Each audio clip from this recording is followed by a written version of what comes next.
नमस्कार। आज हम कक्षा 10वीं की पाठ्य पुस्तक क्षितिज काव्य खंड सूरदास के पद के बारे में पढ़ेंगे। उससे पहले हम सूरदास का जीवन परिचय जानेंगे। सूरदास का जीवन परिचय। Introduction of Surdas. इनका नेम क्या था? सूरदास। इनका जन्म 1478 ईस्वी में हुआ। इनका जन्म स्थान बर्थ प्लेस विवादास्पद रहा। कुछ विद्वान रुणकता क्षेत्र में मानते थे। रुणकता कहाँ पर है? ये मथुरा और आगरा के नियर पड़ता है, उसी किनारे पर स्थित है।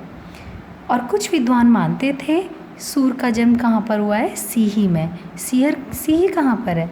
Sihi is near of Delhi. Sihi Delhi के निकट है। इनकी मृत्यु कहाँ पर हुई? 1583 में पारसौली ग्राम में हुई थी। विलेज है पारसौली, वहाँ पर 1583 में हुई।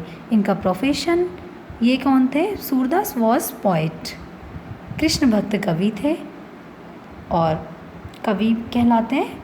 पिता का नाम क्या था? रामदास सारस्वत माना जाता है। गुरु इनके वल्लभाचार्य थे।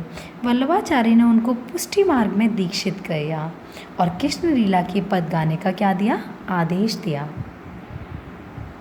इनकी कुछ रचनाएं मानी जाती हैं, ग्रंथ हैं इनके। प्रमुख 3 रचनाएं मानी जाती हैं।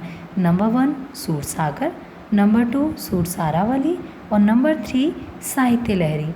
इनकी जो सूरसागर रचना है वो बहुत प्रसिद्ध है। तो सूरसागर इज़ फेमस। इसके बाद इनकी भक्ति कैसी थी? दास्य भाव की भक्ति थी। सूरदास ने स्वयं को क्या माना था? अपने को ईश्वर से तुच्छ माना था। वो मानते थे कि ईश्वर क्या है? God is everything. बट वो अपने को क्या मानते थे? बहुत दैन्य मानते थे, बहुत लो लेवल पर देखते थे। तो इसीलिए उन्होंने इसमें ईश्वर का दास मानकर उनकी सेवा और भक्ति करना है क्या कहलाता है? दास्य भाव की भक्ति कहलाता है। इनकी रचनाओं में एक रस पाया जाता है जो कि बहुत महत्वपूर्ण रस है, जिसका नाम है वात्सल्य रस। जैसे कि बच्चे, अगर पेरेंट्स जो है लव करते हैं अपने बच्चे को, तो पेरेंट्स लव टू चाइल्ड ना, तो वो क्या कहलाता है? वो दैट इज़ कॉल्ड वात्सल्य रस। तो जब माता पिता का बच्चे के प्रति लगाव, प्रेम, उसको कहते हैं हम वात्सल्य रस।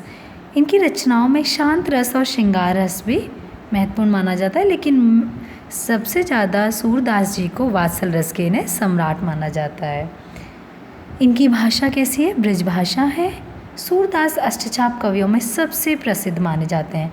अष्टछाप क्या है? अष्टछाप भी क्या है? एक तरह का ग्रंथ है जिसकी इस्टेब्लिश किसके द्वारा किया गया? इसे विट्ठल दास के द्वारा इसे इस्टेब्लिशमेंट की गई इसकी।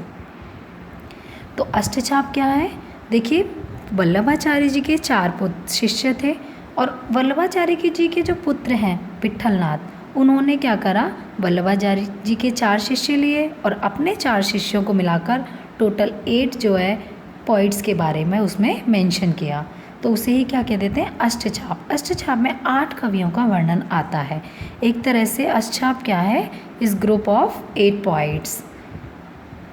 Is it clear? जिन्होंने अपने विभिन्न पद एवं कीर्तनों के माध्यम से भगवान की कृष्ण की विभिन्न लीलाओं का गुणगान किया है। इस अष्टछाप में क्या किया है कि जो 8 कवि हैं, 8 पॉइंट्स हैं, उन्होंने एक तरह से कृष्ण के बारे में बताया, कृष्ण की लीला का सिंगिंग की, सॉन्ग गाए, पद गाए, ये सब चीज़ें गाई। अष्टछाप की स्थापना इस्टेब्लिश कब हुआ? ये 1565 में। किसके द्वारा? विट्ठलनाथ। तो इस्टेब्लिश बाय विट्ठलनाथ। इसमें सूरदास सबसे प्रसिद्ध थे। तो सूरदास वॉज फेमस पोइट इन अष्टछाप और वृंदावन के बीच गऊ घाट पर ये रहते थे। कहाँ पर स्टे करते थे? गऊ घाट। गऊ घाट इज विलेज नियर वृंदावन। तो और श्रीनाथ जी के मंदिर में क्या करते थे? भजन कीर्तन करते थे, भक्ति करते थे श्रीनाथ जी के मंदिर में। श्रीनाथ टेम्पल जो है वो वृंदावन के बीच में ही है, मथुरा वृंदावन के बीच में, गऊ घाट पर। वहीं पर ये मंदिर में भजन कीर्तन करते थे। अष्टछाप कवियों के अब हम नाम जानेंगे।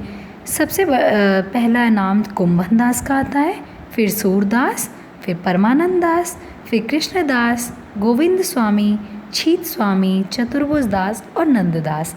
इनमें सबसे बड़े कुंभन दास थे और सबसे छोटे नंददास थे। और सूरदास इसमें सबसे ज़्यादा फेमस थे। तो Surdas was famous in Ashtachhap. Thank you students.